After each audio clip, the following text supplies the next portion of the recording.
अहमद पहली जमात का नटखट और शरारती सा बच्चा था। इसके अंदर एक बुरी आदत थी कि वो हर काम में बेसब्री और जल्दबाजी का मुजाहिरा करता था। चीजों को गहराई से जांचना और पुरतजस्सुस रहना अच्छी बात है, मगर उसकी बेसब्री और जज्बातीपन अक्सर उसे मुश्किल में डाल देता था। स्कूल में भी इसकी बेसब्री का यही हाल था।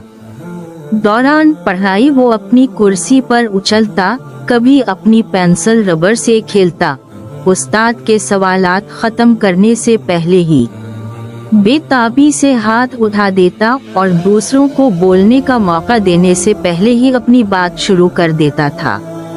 अहमद की क्लास टीचर मस्शीरी एक मेहरबान और साबिर खातून थीं। वो जानती थीं कि अहमद एक होनहार और ज़हीन तालिब इल्म है, लेकिन वो ये भी जानती थी कि सब्र एक खूबी है जिसे सीखने की जरूरत है। एक दिन जब मस्शीरी क्लास में आए तो उनके पास कुछ बीज थे। उन्होंने बताया कि स्कूल के मैदान में पहली जमात के बच्चे मिल कर खूबसूरत सा बागीचा लगाएंगे और उसकी देखभाल करेंगे। हर तालिब इल्म को गाने के लिए कुछ बीज दिए गए।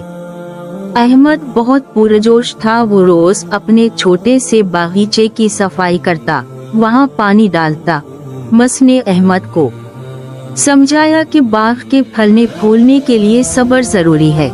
जैसे जैसे हफ्ते गुजरते गए अहमद सब्र की अहमियत को समझने लगा।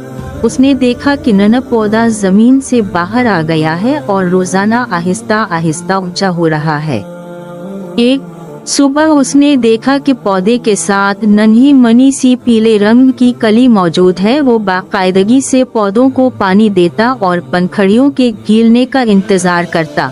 उसने इस अमल में खूबसूरती देखी और महसूस किया कि हर काम मुकम्मल होने में वक्त लगता है। एक रोशन सुबह की नन्ही कली आखिर सूरजमुखी के फूल में तब्दीली हो गई। देखो अहमद, आपका सब्र क्या रंग लाया है, मस्शीरी ने अहमद से कहा। अहमद का चेहरा खुशी से चमक रहा था।